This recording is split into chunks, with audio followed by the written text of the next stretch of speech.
What is up? Good morning and welcome to DFS Academy. It is week 5 in the NFL, and as if the injuries weren't enough, now we have bye weeks to deal with. Sometimes we have to remind ourselves that fantasy football is supposed to be fun, and redraft doesn't always give us that, but there's nothing that can't be cured by just creating another DFS lineup. Let's get into it.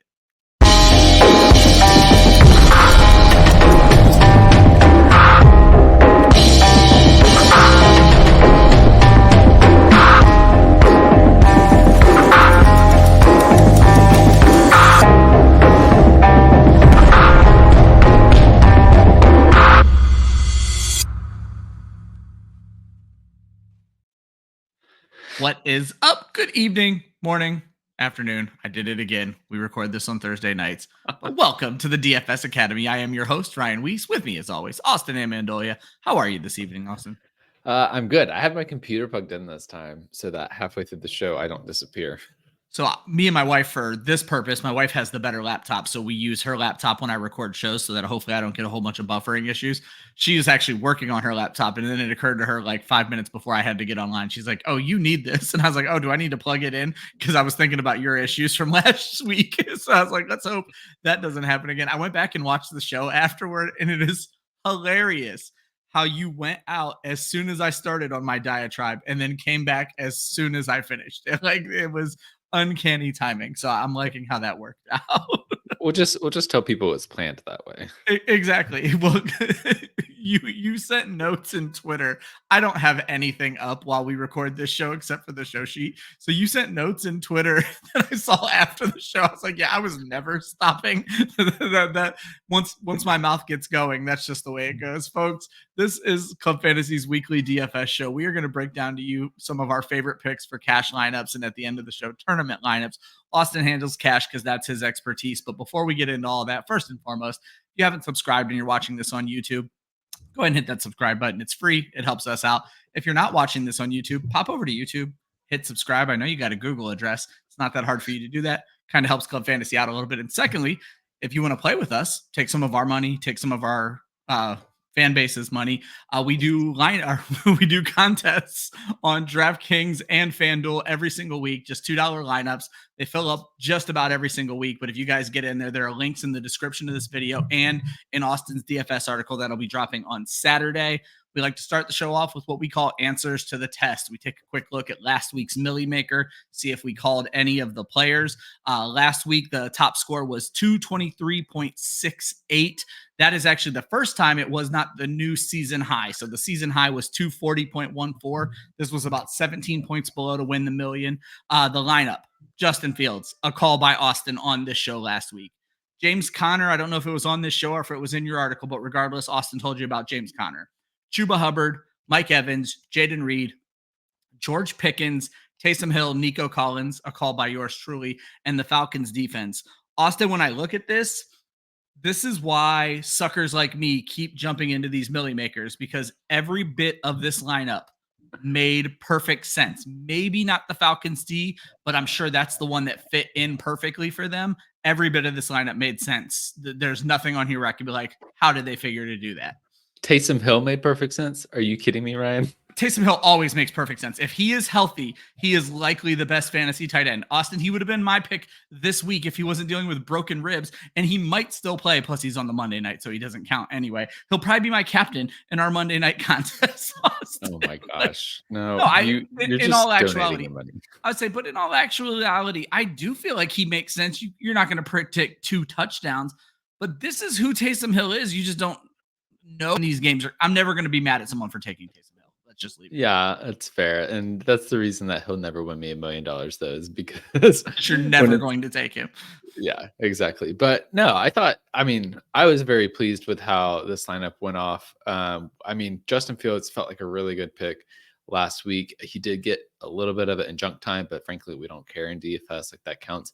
It surprised me a little bit that George Pickens made it because he had been kind of shaky here. But if you're going to stack Justin Fields, like, my guess is that this player played multiple lineups. And so I wouldn't be shocked if they had a Justin Fields, Pat Freiermuth somewhere else. But they instead, in this one, had Justin Fields and George Pickens. So it worked out that way for this lineup. This is why when you're entering contests like this, it's useful to enter multiple lineups. There's not much that I have to take away from this, just like the consistent reminder of like every player except for Taysom Hill on this roster was between 5 and 28% rostered. So it wasn't like what getting wildly off the board. Taysom Hill created some extra leverage because he was only 2% rostered, which 2% rostered in the Milli Maker. There's still a lot of people playing Taysom Hill, which still blows my mind. Whatever.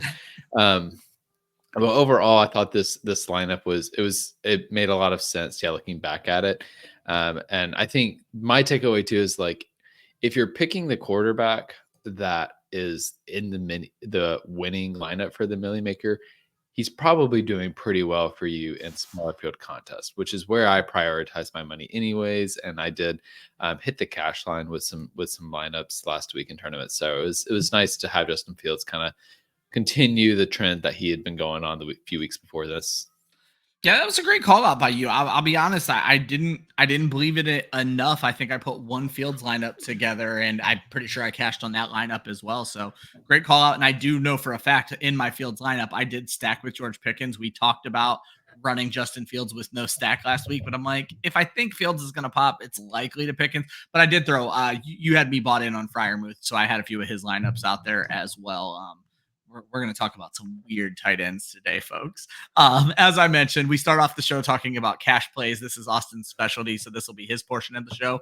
As we get towards the end of the show, we are each going to give our favorite plays from tournament standpoint this week. So Austin, let's get started with top of the class. These are the high price guys, 8,000 and above. Probably, I don't want to call them the chalk because chalk means everyone's going to take them, but certainly the most expensive. Who do we like this week? Yeah. So here's the deal. On DraftKings this week, there is only one player in the entire field that is priced 8K or above. That is Ja'Marr Chase. I'm sorry, I'm not playing Ja'Marr Chase in cash against the Baltimore Ravens, particularly because he has not actually averaged a ton of targets per game. He's gone 6, 5, 7, and 6. That's like that works for Ja'Marr Chase because of the type of player he is. But I do not want to be paying 8K for a player that is. Yeah, that's an interesting point because that's expensive for a guy who hasn't seen 10 targets yet in a game this season. So. Exactly. So in some ways, I'm saying don't play any player that's over 8K, but I'm kind of also cheating. Shout out to all of you FanDuel players. I am going with Jordan Mason, who is $8,700 on FanDuel. He's only $7,400 on DraftKings. So typically DraftKings is what the dollar amount is geared towards. But for these purposes, we're going for FanDuel. And I think Jordan Mason is still a smash hit. He's got that Christian McCaffrey-esque role where he is playing all the time. He's getting 20 carries, 20 touches per game. And they're going up against none other than the Arizona Cardinals, which if you remember from last year, anytime that San Francisco played the Arizona Cardinals, Christian McCaffrey went off last year. He scored 4 touchdowns against the Cardinals in a single game last year. I'm not saying Jordan Mason's going to do the same thing, but San Francisco loves to destroy the Arizona Cardinals, and they can do it with their running back. San Francisco has a 28.75 implied team total on the week. That is by far the highest implied team total on the week. So they should be playing from ahead and just passing the ball or running the ball with Jordan Mason, which will be plenty of volume for him to pay off in cash. And I'm just going to keep us rolling because your next section kind of leads me into my question. So we call the next section band nerds. These are the players who are between $6,000 and $8,000. And the idea here is, they're not quite ready for the top of the class. Does that make Brock Purdy less desirable? And he's obviously one of your picks. But the thing is, when you have such a high implied total, you feel like the quarterback and the running back are probably pretty safe. Yeah, and I do like Brock Purdy. I think this is going to be a key decision point on the week for most players is how do you attack the San Francisco side of this game in cash, because there's a lot of players to like in this matchup. I definitely am playing Jordan Mason, and I'm going to be deciding whether or not I want to play Brock Purdy throughout the week. Right now, I'm leaning towards it. He's $6,200 on DraftKings, which is a good price. And part of the reason I'm looking towards Purdy this week is because the rushing quarterbacks that I have enjoyed attacking this year all either have unfavorable matchups or they're in a coming off of an injury situation. So like I am not playing Anthony Richardson in cash this week. Not after I saw him go out 2 consecutive plays with a hip injury. Yeah, you can't I'm do not that. playing Jaden Daniels this week going up against the Cleveland Browns. That feels risky to me. And I'm not playing Kyler Murray this week going up against the 49ers. So maybe I'll play Josh Allen and pay up, but even that environment feels frisky. Like if Houston comes out and they smash on defense, you've just paid almost 8K for a quarterback that may not hit, and he needs to really pop off at that salary level. So it's about the environment for this slate. Brock Purdy, 6,200. He needs to get 18 points to pay that off. And the way that this offense functions, like oftentimes if Jordan Mason does well, Brock Purdy is also doing well. Like this was a common thing last year where Christian McCaffrey and Purdy had really good correlation with each other because of the way this offense functions. So I'm not scared off by playing both Purdy and Mason in cash. Now, if you start adding in more pass catchers, then I start to feel nervous. And that's what I was gonna say. Like, okay, if you're trying to win the million, one of my takeaways, I like to go back and look at these lineups at the end of the week, Austin. I haven't noticed anyone do a quarterback in 2 of his pass catchers, or I don't think we've noticed a quarterback and a running back together. And obviously, we're not talking tourney right now; we're talking cash.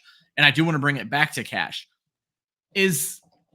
I've never really considered a running back and his quarterback together. So that's not a faux pas in cash. Or I guess another question is it not looked well upon in tournament play either? Or is it a situation where you've kind of hit it in your point? The game environment has to be ideal to make a play like that. And we're trending towards that game environment. Yeah, I think it is more of a viable strategy in cash than it is in tournaments because in cash, your goal is really to score To get the best 140, players. 150 points. Like you Yeah. only need like 140 to like cash consistently. Yep. And honestly, the cash line has been down at times this year. Like there have been some games, a couple of weeks so far, where if you got 120 points on DraftKings, you were cashing. So you don't need to hit everybody's ceiling in cash in order to make money. That's why I like playing cash, is it helps you build your bankroll. In tournaments, I think it is less viable just because of the fact that the way that the game flow will go to get to the ceiling, they're going to eventually start working against each other. Like Brock Purdy, he could throw for 300 yards and a touchdown, and that's great for a cash lineup. It's getting around that 18 points. And Jordan Mason can score 2 touchdowns, and that's great for cash. But in a tournament setting, I really need my quarterback to be pushing 30 points to Yeah. feel like really good about it. And if Purdy's doing that, it's unlikely Jordan Mason is doing that, except for in rare cases. So I won't do it as much in tournament, but in cash, I feel comfortable with it.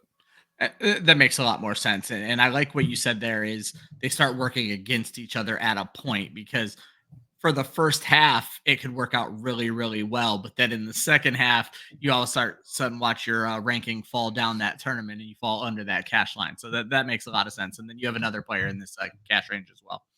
Yeah, so I like Kenneth Walker this week, and part of it's the volume. Like he came back off an injury and just like took the role completely back. Which Yeah. I have not been following Twitter enough to know if folks were betting on that or not. If they were expecting Zach Charbonnet to take the job and never give it back, but Some idiot told people not to start any Seattle running back because the Lions had only allowed 1 rushing touchdown this season. Kenneth Walker went ahead and quadrupled that number after 1 week. So that wasn't fun with his 3 touchdowns. Now, let me be clear.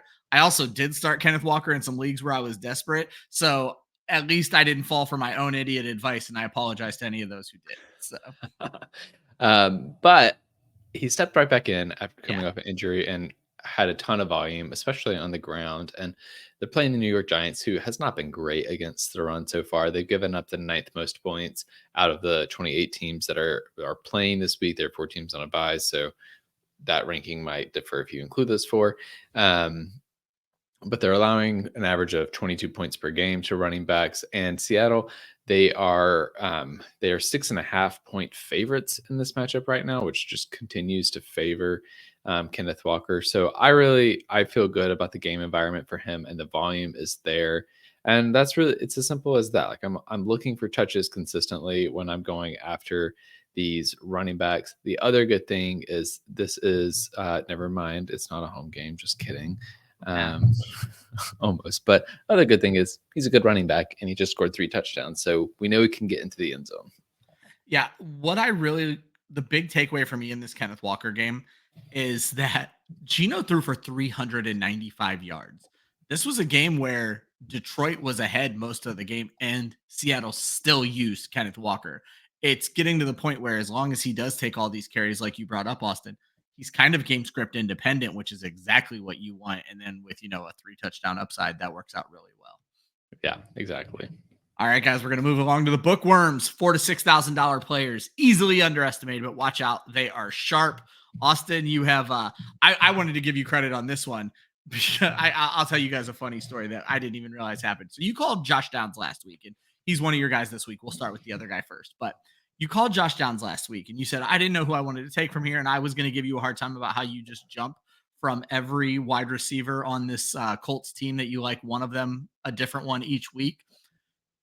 So I watched football with Red Zone every Sunday. And so Josh Downs got, I think, the first or second touchdown of the game when Joe Flacco came in. Unbeknownst to me, my dog somehow reset Red Zone back to the beginning when I wasn't paying attention.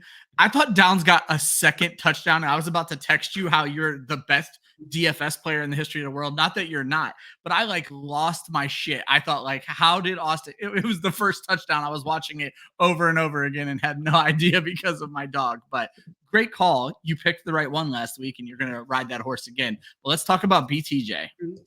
Yeah. So Brian Thomas Jr., by the way, plays for the Jacksonville Jaguars, who are a garbage team right now, but boy, is Thomas getting the touches, and he's getting plenty of targets. The thing about Jacksonville, they're going up against Indianapolis, who has not been great against pass catchers this week. And look, I try to not bring up the fantasy footballers every week, but they just put out such great content. I was gonna say, when you reference people who make great calls, I love those guys. Matt and Kyle are friends of mine. So. Yeah, and for the record, I don't listen to their podcast before we record this on purpose so that I don't just end up saying things that just they say, spouting the same thing. But I did come across a tweet by Matthew Betts, which was perimeter wide receivers against the Colts. George Pickens, 7 for 113 and no touchdowns. Rome Odunze, 6 for 112 and a touchdown. Nico Collins, 6 for 117, no touchdown. So Brian Thomas, perimeter receiver. Yeah.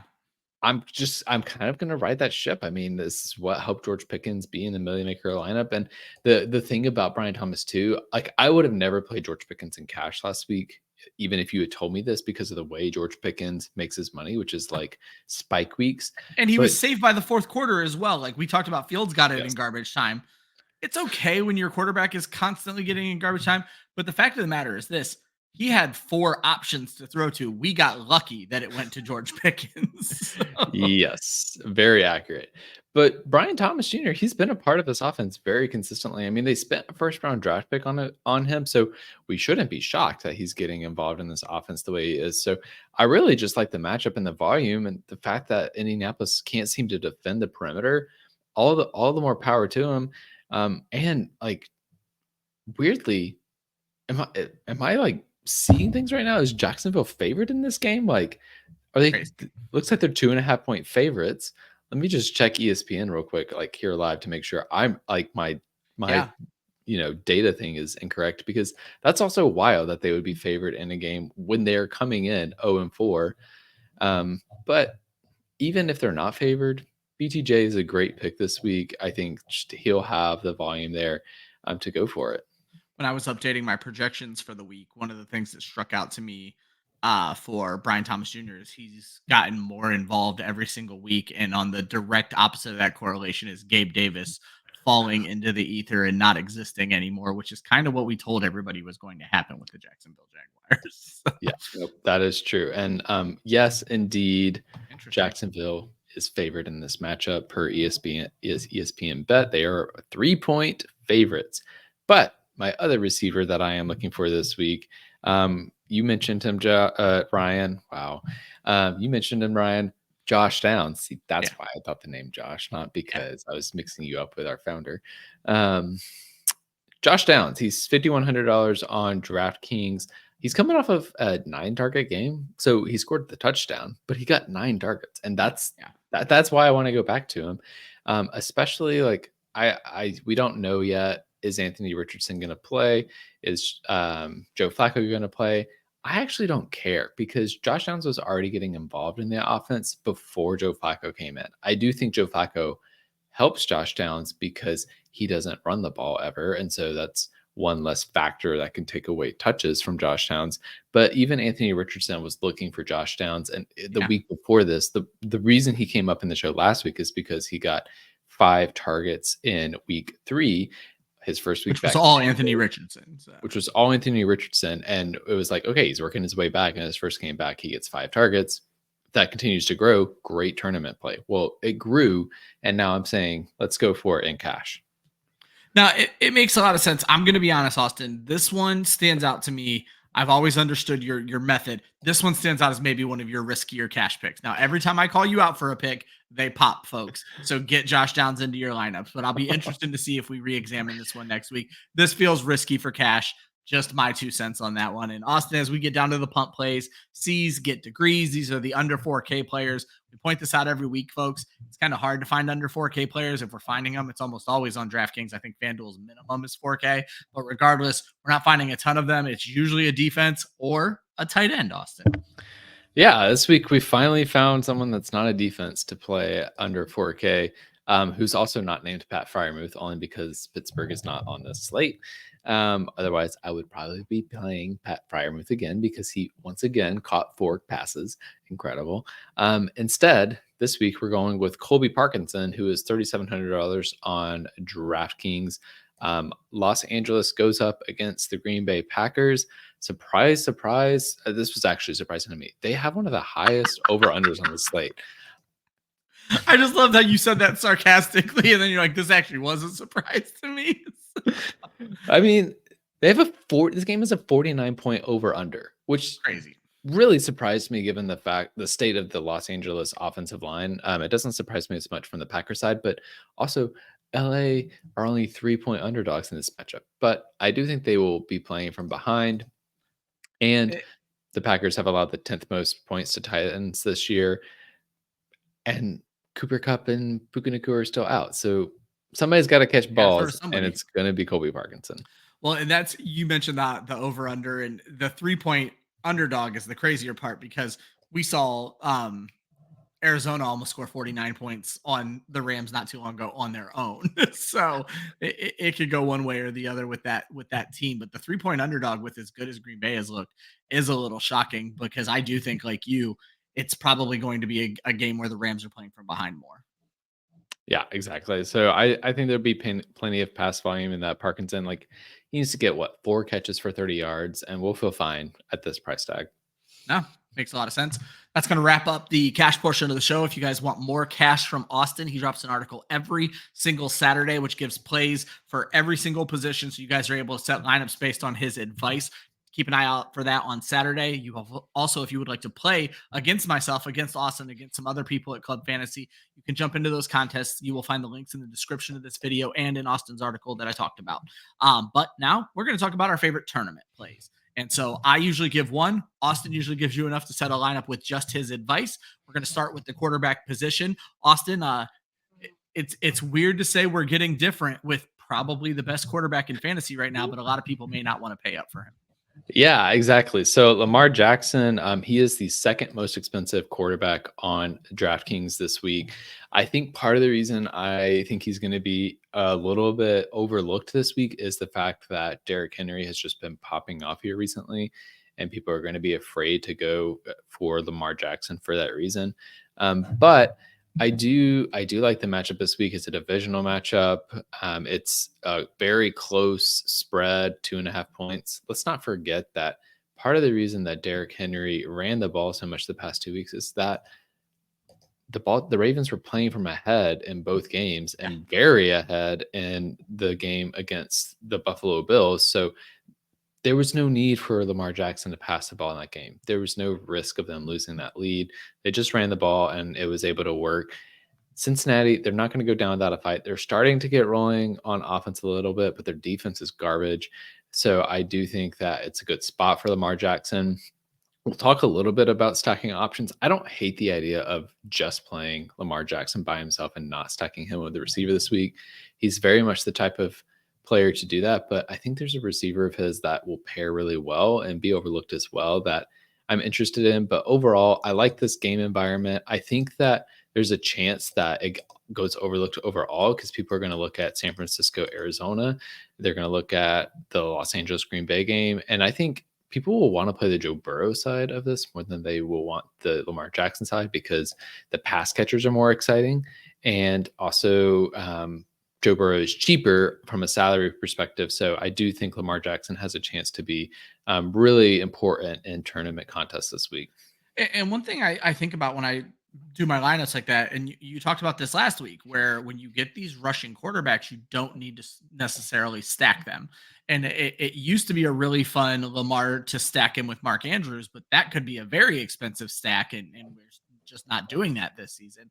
But you mentioned Lamar is cheaper than Burrow, but the fact of the matter is you are stacking Burrow 9 times out of 10 with Jamar Chase, and that makes Burrow inherently more expensive himself as well, whereas Lamar gives you a little bit more flexibility. I like that as well. Yeah, that's a very smart way to think about it. It's like it's not to just think about a single player and how their salary compares to another player, but if you're going to be stacking players, what does the pair of those players compare in value? And to your point, with Jackson, there are ways to get very different from a salary perspective, whereas Burrow, like you're going to be paying for the most expensive receiver in Jamar Chase, and even T Higgins, like he's getting priced up there. So it's a little bit harder when you look at the overall salary from those stacks. And I saw it in practice last week. My stack last week was Burrow and Chase, and it was hell building those lineups because like I had so much money in quarterback and top wide receiver. For me, Austin, I kind of went with a similar route as you, where I was looking for the games. I purposely avoided the San Fran game. I was looking for games that I thought people would be less interested in, and that's where I went with CJ Stroud taking on the Buffalo Bills. And one of the things, Austin, I like to do is when you look at the player on the app, it shows you what the defense ranks against them. And Buffalo has actually been very good against the pass and against quarterbacks, and it is going to scare people off of CJ Stroud. But and again, this is a gut feeling route. We just saw Lamar Jackson score 3 touchdowns against them last week, two in the air, 1 on the ground. CJ Stroud ain't getting a touchdown on the ground. Let's be very clear. That is not a part of his game. It's looking again like no Damian Pierce and Joe Mixon. So we're looking at just a Cam Akers game. Last week, Cam Akers did not find the end zone. It was Dare Ogunbowale through the air. So again, these lends it thing to Stroud. And then I know a lot of people say that Stephon Diggs isn't a revenge game type guy. I don't buy into that. I think Stephon Diggs has a permanent chip on his shoulder, and I think he's going to go into Buffalo and want to show them or I guess have Buffalo come to him and show them what they lost. So I'm expecting a big Stephon Diggs game here as well. So CJ Stroud, 3rd or 4th highest priced. I think there are a number of reasons that people are going to be scared off of CJ Stroud, but I kind of like the game environment that is going to scare some other people off, Austin. Yeah, I'm a fan of that. I think it's important to look at like what is the context for that ranking of Buffalo in terms of matchup against quarterbacks. So week 1, they played the Arizona Cardinals. They were up most of that game. The only reason the score looks as close as it did at the end, 34-28, was because the Cardinals started to come back towards the end. But the Bills were up, and I if I'm remembering correctly, I think even Kyler Murray sat towards the end of that game because they were so far behind. They brought Clayton Tune in. You're absolutely right. Yep. And then they played Miami, who they destroyed 31-10. They destroyed Jacksonville 47-10. Both of those offenses, like Miami just struggles against Buffalo in general. They seem to game plan well because Tua was healthy at the time. Jacksonville, their offense, I don't know what. Well, that was the game they took Tua out, by the way. So Tua was healthy for 3 quarters, and then they hurt him in the 4th quarter or late 3rd. Yeah, so even better context for why a quarterback wouldn't be scoring well in that matchup. And then We just talked about the Baltimore game. Derrick Henry ran all over them. Lamar Jackson can throw. And Lamar 15 Jackson passes. balled. Don't be clear. Like he's still balled. He just didn't have to throw. So. Yeah, he threw like 15 passes. So it was like you don't need the volume there. So of course it's going to look like Buffalo is really tough against quarterbacks, but it might just be that the context of the games flowed against the quarterbacks, and that maybe CJ Stroud is the one that hits it up. And the other thing I want to say about this, I'm like rambling now, but I think this is something we talked about on the Showdown slate last night, and it's happening right now. If you looked at this matchup, this game that's happening as we're recording between Tampa Bay and Atlanta, the over-under was low. You would have said avoid the pass catchers. Tampa Bay, out of the 28 teams that are playing this week, gives up the 23rd most points to receivers. That's bad. That's 20. Like you would say, don't play Drake London, don't play Darnell Mooney. Both of them have already scored a touchdown in this matchup. When we're playing DFS, we're playing a single sample size game. We're looking for what can happen in a single game. And yeah, we want to look at median outcomes, but that's more for cash. When we're looking at tournaments, sometimes it's helpful to throw those biases out the window and say, you know what? Like 2 weeks ago, I don't care that the New York Giants and the Dallas Cowboys haven't been stopping the run for the first 3 weeks of the season. I'm going to say they stopped the run tonight and play the pass catchers. And if you did that, you had a successful tournament because you got off script and said, what happens if the running backs fail in this situation? What happens if Buffalo fails? Yeah. In our Showdown slate last week, I may have fit Singletary in towards the bottom, but I refused to make him my captain. And then I cashed in the tournament. I don't remember exactly how high I was, but every lineup I compared myself to, it was because I had, I think, Malik Neighbors as my captain, where everybody else was trying to fit a running back up there to get different. Yeah, exactly.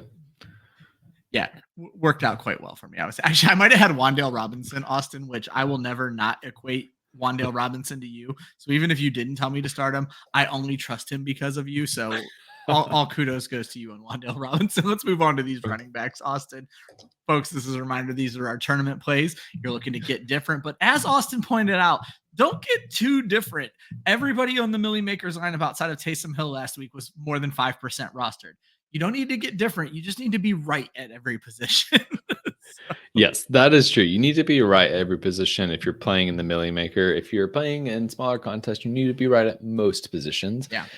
So I'm going to give 2 running backs, and I'm giving 2 running backs from the same matchup. And the reason I'm doing that is because I'm not actually playing both of these running backs in the same lineup. It's because I like Ryan's pick. And I want to talk about like ways that you can attack this matchup. So the first is Chuba Hubbard, who, by the way, running back for Carolina Panthers. He's not a big name running back, but he's been around. Certainly not. He's getting the touches. And particularly since Andy Dalton took over under center, the Panthers have been in games more, which has meant that Chuba Hubbard has not been game scripted out.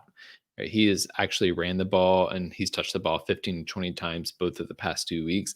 This week, they play the Chicago Bears, who have given up an average of 26 points per game to the running back position.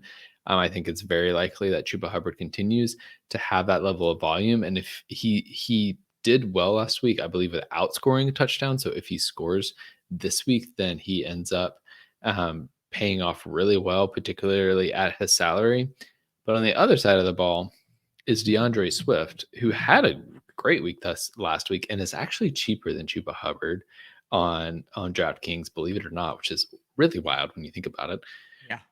Chicago allows just under 26 points per game to the running back, Carolina allows just under 26 points per game to the running back position. So both of these teams are bad against running backs. They've allowed running backs to run all over them. So I kind of am like, choose your own adventure. Like, which do you want? And I did check, like, Chuba Hubbard is getting majority of snaps for Carolina over Miles Sanders. And I know Roschon Johnson got into the end zone the past couple of weeks, I believe. He definitely did last week. And I like Roschon Johnson, but he's still not getting the volume in this offense. Not even close. Still going to DeAndre Swift. Even those first 2 weeks when it was ugly and they were not efficient at all, DeAndre Swift was getting the volume. So now you have a positive matchup and they're starting to figure out how to manage the run game better. I think either of these running backs are helpful. It could be a salary decision. It could be just like which one from a gut level do you prefer to pull for? Do you think is the better shot? It could be if you are someone who follows rostership percentages and like has a data source you like on that. If you pick whichever one is going to be lower rostered, which it could be DeAndre Swift because people don't believe in it. It could be Chuba Hubbard because he plays for the Panthers. I don't have those kind of projections in front of me at the moment, but I think there's no wrong way to go at it. I think either one of these have the potential to pop off in a tournament setting. Yeah. And your DeAndre Swift is kind of why I was leaning on Josh Jacobs as my pick at running back. If DeAndre Swift can do what he did to the Rams last week, which is 93 yards and a touchdown, 7 catches for 72 yards, unlikely we're going to see that kind of match from Jacobs just because the Green Bay Packers have so many pass catchers. But Jacobs is a formidable pass catching back. And I think with Jordan Love back in the lineup, we'll see that part of his game stand out a little bit. But you also pointed out Roschon Johnson got a touchdown last week as well. While Emmanuel Wilson has been playing more, I do think the Green Bay Packers are going to stick with the back that they paid all this money to if they get into a touchdown scoring position. Whereas the Bears had kind of said before the game they wanted to get Roschon Johnson more involved.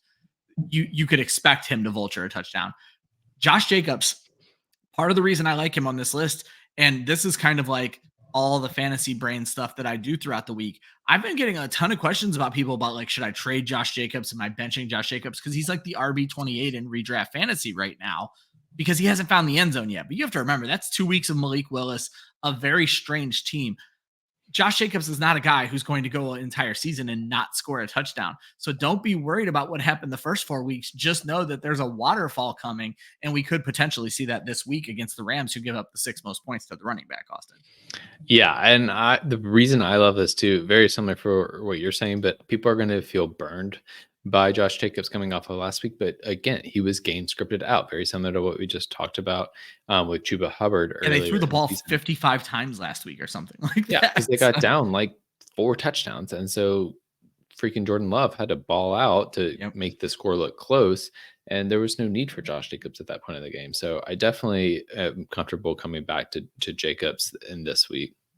So, yeah. So, and if you guys didn't pick up what Austin was saying is a good idea would be to pair Jacobs with the one of the 2 guys that you preferred from his 2 picks.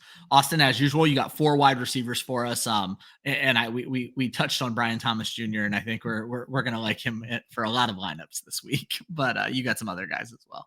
Yeah. So I'll start with Brian Thomas just to say, not only do I think he's a good cash play, I think he's a good tournament play. He might be priced up, or he might be up in rostership percentage because of the cash viability he has this week, but I'm fine with that. Again, the most rostered player, or there was a player who was rostered by 28% of people in the winning Milli Maker lineup last week. That was Nico Collins. Nico Collins was a great cash play last week. You really needed Collins last week to cash and cash lineup. So don't be scared off by that. Don't play all cash players in your tournament settings, but if you have a couple in there, especially in smaller field contests, that's totally fine.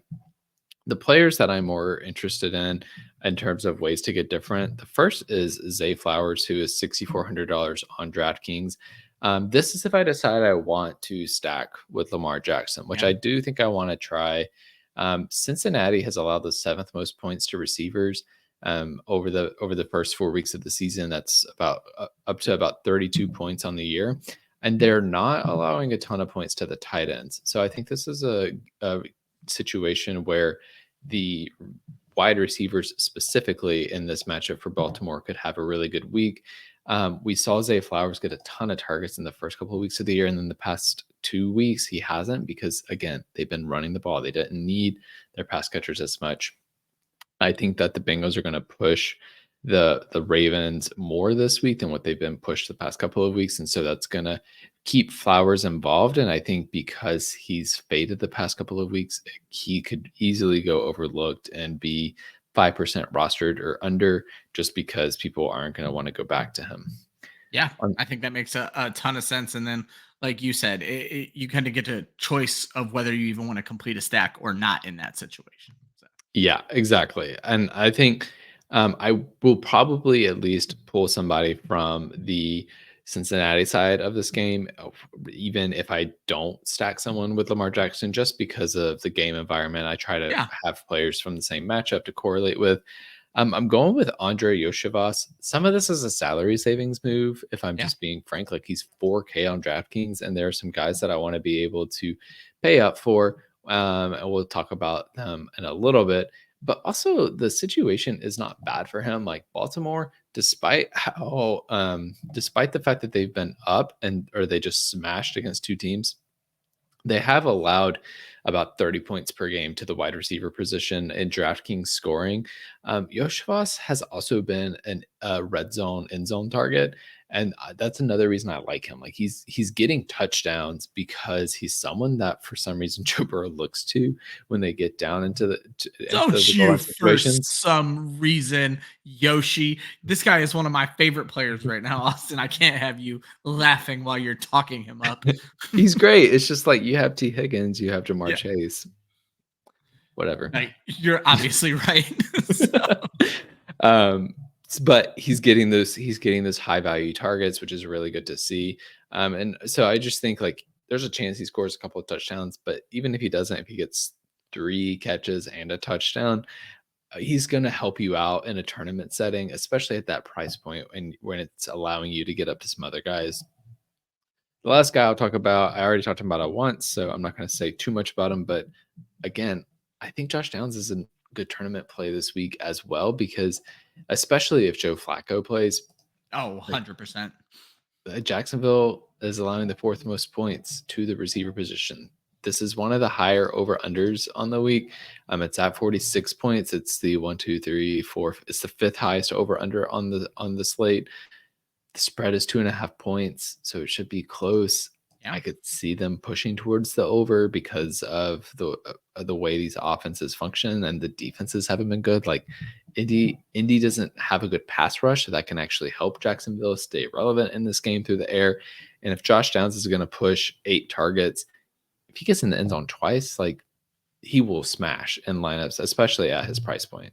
And then you throw in the fact that Jonathan Taylor, I don't want to call him unlikely to play this game. They're basically calling it a coin flip right now.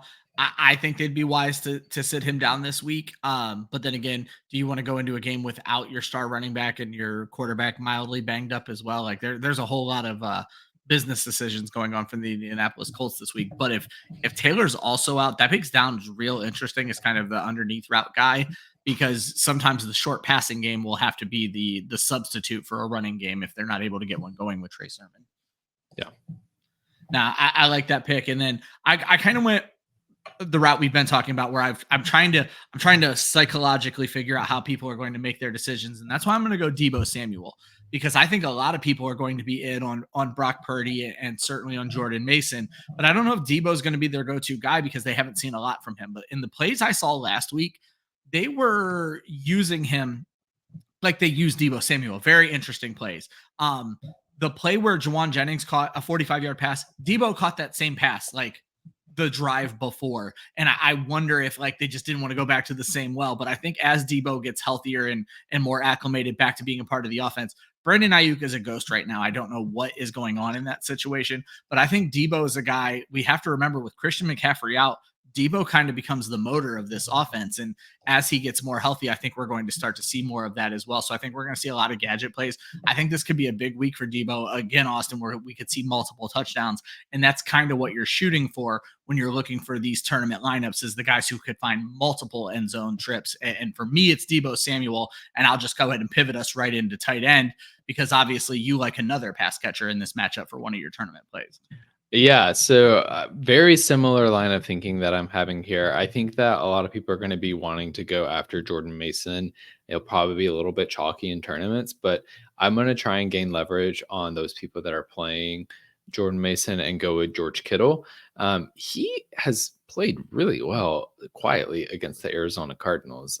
I went back, I looked at the last 5 matchups between these two teams, and George Kittle had he had a game where he had over 100 yards and a touchdown. He had a 2-touchdown game. Like, he just eats against this team. And I keep betting on him in tournament settings too recently, because I'm like, it's going to happen. Like the way that George Kittle is. And you don't want to jump off that horse before it actually happens. Yeah. And I think this is another good situation. I looked really closely at Deebo Samuel, though, for the very same reasons that you did. And I decided to go a different direction for this week. I thought George Kittle was a better pick. But I think if you're playing multiple lineups, having exposure to both of those guys is going to be a really helpful way to balance your portfolio this week, because Jordan Mason is going to be chalky. He might end up being in the optimal lineup. But if he doesn't and he fails, you're going to gain leverage on 30% of the field, which is going to help push you up the board really quickly. And I mentioned I was going to get a little weird at tight end. And it's a similar reason as to why you like my guy, Andre Iosivas, is I think I do want a piece of this Bengals offense. I have been getting burned by these big name tight ends. So I'm going to go with a guy that almost nobody has heard of. Erick All Jr. is the up and coming tight end for the Cincinnati Bengals, folks. You're going to have to scroll down to find Erick All Jr. and it's going to feel weird. He is $2,700 on DraftKings. And so Austin, you're going to love this, because the stat that I found right now, Erick All is the most consistent tight end in fantasy football. Why, you say? Week 2, 4 targets, 4 catches, 32 yards. Week 3, 4 targets, 4 catches, 22 yards. Week 4, 4 targets, 4 catches, 28 yards. So Erick All is a walking 6 points in PPR scoring right now. We just need him to find the end zone. And now you're dealing with a Baltimore team that gives up the second most fantasy points to the tight end position. I do have to disclaimer, they have also not allowed a tight end touchdown yet. So they're maybe not the right thing to bet on here. But I think it's safe to say Cincinnati sees something in this young tight end that they spent a draft pick on. And they're already, I think I read 18 more snaps than Mike Gesicki last week. Like, this kid is taking this job this quickly. And again, man, does Joe Burrow just like go into these weird guys when he has T Higgins out there, but he prefers to go to these draft picks by the Bengals. Burrow's a company man. He wants to keep those draft picks involved, I guess. So I just find it very interesting. So this is the week where I'm going to go super cheap at tight end. And like I said, you're going to scroll to find him, but he is going to open up a world of wonder in your lineups that you're able to put him in there, because $2,700, you get to play around at some other positions, Austin. Honestly, I thought I was going to hate this when I saw it on the show sheet, but you have a compelling argument there. The funny thing about this is when I first saw Erick All on the field, I thought his name was Ali. I was like, oh, that's a kick-ass name for a player. And then it was like, oh, no, his name is All. Yeah. But to your point about the consistency with targets, I've been printing some money with Pat Freiermuth reception. Austin, this is all I could think about when I saw this. I was like, this is Pat Freiermuth part 2. So. He is on Underdog Sportsbooks. His receptions line is currently at 2.5. The over is plus 102. As soon as I get off of here, I'm going to make that bet, and I'm going to call my little brother. We play this game where you can turn 10 bets into 10,000. It's a long story. I'll talk to you guys about it some other day on this show, but that might be my bet on Sunday. How crazy that I'm about to put money on Erick All as my one bet on Sunday, because all he has to do is catch 3 balls. Honestly, I don't hate it. The Ravens are allowing 7 catches per game to the tight end right now. So yeah, it's interesting. It's fun. You don't know who he is, and he's dirt cheap, and that's the way you want to play it. Austin, we're going to move over to these defenses. I like both of our picks. Both of our picks rank in my top 3 for defenses this week. So go ahead and get us started. Yeah, that's perfect. Mine is the Green Bay Packers, who are 3K on DraftKings. Their defense has been quietly good, despite what you might believe, given their performance last week, where they let the Vikings just roll over them. It just might turn out that the Vikings are good. Don't tell anybody I said that. But the Packers, they are in a good situation this week. They match up against the Los Angeles Rams. We have talked a lot on this show, and I'm sure if you are listening to other sports content, you have heard over and over again about how beat up this offensive line is for the Rams. That's going to create opportunity for the Packers. Also, I think it's going to be interesting on the Rams side of the game, because the Packers have actually been pretty good against the run so far this year. Absolutely. And so that, like, they're not going to be able to just rely on Kyron Williams to run the ball 20 times and keep them involved in this game. They're going to have to pass the ball.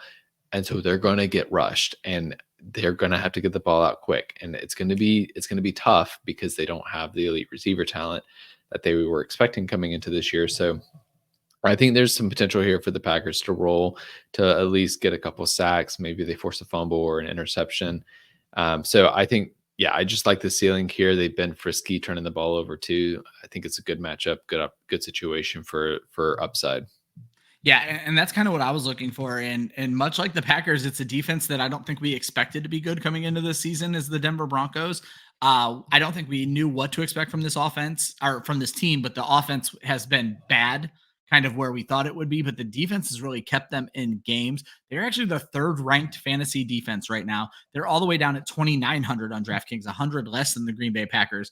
But what I like is if you flip over to FanDuel, Austin, what scared me off of Green Bay on FanDuel a little bit, they're 4,700. I think they are the fourth most expensive defense. Denver is only 4,000 on FanDuel. So they're down in the tens there. They get the Las Vegas Raiders this week. Las Vegas is a mess. Gardner Minshew is a turnover machine, but that's just kind of who he is. Great for fantasy defenses. They have almost no run game. It's been this like weird split between Zamir White and Alexander Madison, with both guys just kind of like slogging along. And now you also have Devontae Adams, who is making business decisions, refusing to play, calling it an injury, but then requesting trades. It's been very ugly. They're being led by Jacoby Myers and Trey Tucker and obviously Brock Bowers. But last week, this team against Cleveland barely managed 210 yards of offense, I think it was. Like it was not a pretty sight. And then Denver put in work against the Jets and I think may have come close to holding them under 200 yards of offense. Obviously, we don't get points for yardage, but they also held the New York Jets to 9 points. And if the Jets are only managing 9 points, and yes, it was an ugly, rainy game, but if the Jets are only managing 9 points, there's not a lot of touchdown scorers on this Las Vegas Raiders team right now. So this is a game where I think you could see not a lot of scores. Denver's averaging 4 sacks a game and has 2 games with multiple takeaways already this season. So I like them against an offense that I just don't think is going to be able to do a whole lot with Devontae Adams out of the game. Yeah, I know. I like that. I think we should just quickly shout out Brock Bowers as a potential tournament play. I will say, though, because Jacoby Myers will likely get the Pat Surtain treatment since Devontae Adams won't be there, which should just open it up for Brock Bowers. But I think from a defense perspective, the Denver Broncos, they're a good pick to go with. Brock Bowers is my number 1 tight end in both of my DFS rankings. I didn't call him my favorite here because it's about getting different. I'm not saying Brock Bowers wouldn't be getting different because people might be scared off from the Raiders, but I just couldn't ignore the savings of Erick All. And then when I saw the Pat Freiermuth-esque stats, I had to get him into the show sheet. I will build lineups around All, but I will also build lineups around Brock Bowers. The only problem for me is, Austin, I've been building lineups around Brock Bowers for weeks. And I mean, let's be clear. I'm breaking even for the most part. I'm just not winning, and I'm ready to win, Austin. And Erick All is going to get me there. Folks, we end the show with what we call the Valedictorian Shootout. That is me and Austin going head-to-head. We are going to announce lineups based on DraftKings scoring. These may or may not be the lineups similar to what we throw out against you guys, but this is just for the purposes of this show, for the purposes of bragging rights. And Austin, once again, those bragging rights fall to yours truly. We both did pretty poorly last week. I love, unfortunately for Austin, I make him create lineups on a Thursday night. The lineups Austin puts out on Sunday that you'll see in our tournaments, he does so much better on, but I'm able to get him sometimes on Thursday night. And that this week, I got you 129.6 to 108.1, bringing you to 1-3 on the season. I do want to point out, in the week where Austin beat me, he scored like 180 points, which is not close to what I have been scoring this season. So Austin, my lineup, and you guys have heard most of these names already. Interestingly enough, we created these lineups. I created my lineup before seeing who Austin had in here. And so you'll be not surprised to know that there's literally only one player in my lineup that did not get mentioned on today's show. So I have CJ Stroud, Josh Jacobs, Chuba Hubbard, Deebo Samuel, Stephon Diggs. I think it's a revenge game. That's my stack with CJ Stroud, Brian Thomas Jr. And then I got weird. Tutu Atwell, because I do think the Rams are going to have to throw in this game. And I think Tutu Atwell in a PPR environment like DraftKings is going to be a decent play. My tight end is Erick All. My defense is the Denver defense. Austin. Yeah, I hate that Tutu Atwell pick, by the way, but whatever. Okay, so typically I have already set my initial cash lineup by this point of the week. I have not done that this week. So You're getting a tournament lineup from me. So this could go really well or really poorly. Yeah. I'm going, and again, I must emphasize, this is a tournament-based lineup for me. I'm going Lamar Jackson at $7,500 as my quarterback. My 2 running backs are Josh Jacobs at $6,400 and DeAndre Swift at $5,700. I have 4 wide receivers. They're the 4 receivers I mentioned on this. Basically, my lineup is everybody I talked about in the tournament section. Okay. But to reiterate, my receivers are Zay Flowers at 6,400, Brian Thomas Jr. at 5,900, Andre Iosivas at 4K, Josh Downs at 5,100. My tight end is George Kittle at 5,600, and my defense is the Green Bay Packers at 3K. Okay. So yeah, it really is your entire section there. So that's a first for the show. So that's going to be interesting to see how that one plays out. And speaking of how things played out, we end the show with Join the Class. You guys can get into those tournaments with us. You'll find links in the description of this video. And the one thing I forget to mention at the beginning of the show is we announced the winners at the end of the show. Over on DraftKings, our good friend P for Shizzle. This is his 3rd win all time. I'm pretty sure P for Shizzle got in very early and has been playing with us. 151.78 took down the DraftKings tournament. And over on FanDuel, I don't remember seeing this name before. Elevated Nick. It's their first win of the season. It might be their first win all time with us. That's 144.72 points over on FanDuel. Took down that tournament. And again, if you guys are looking to play, links in this video and links in Austin's article. Austin, let them know about your article and everything else you do when it comes to DFS here with Club Fantasy. Yeah, so most importantly, you'll get my cash article on Sunday, which is sometimes tweaked from the show because we get more information, so it'll be a little bit more up to date. You can catch me here every Friday talking cash and tournaments for the main slate, and then me and Josh Hudson, we talk the Thursday night showdown slates every Thursday. So if you're looking for a little primetime action, you can also play those matchups against us. You can catch those here, and you can catch me on Twitter and Instagram at Austin_FFL. And it's halftime right now, folks. And Austin's favorite contrarian captain pick from the show this week was Darnell Mooney, who has popped off in the first half of this Thursday night game. Hopefully you're watching this and being like, oh my God, Darnell Mooney had the greatest Thursday night game ever. Austin told you about that. So make sure you guys are tuning into that show as well. Club Fantasy does about 12 shows per week. We go live for 10 of those shows. If you guys are looking for fantasy football content, we have you covered. Go ahead and hit that subscribe button. This show drops on Friday mornings. The next time you'll see us live, we do a start-sit show every single Saturday where we spend an hour just answering your questions. So the long and short of it is there's no reason for you not to subscribe. We're here to help you get better at fantasy football. Hope you guys have a wonderful main slate. Have a great weekend, and we will see you next week.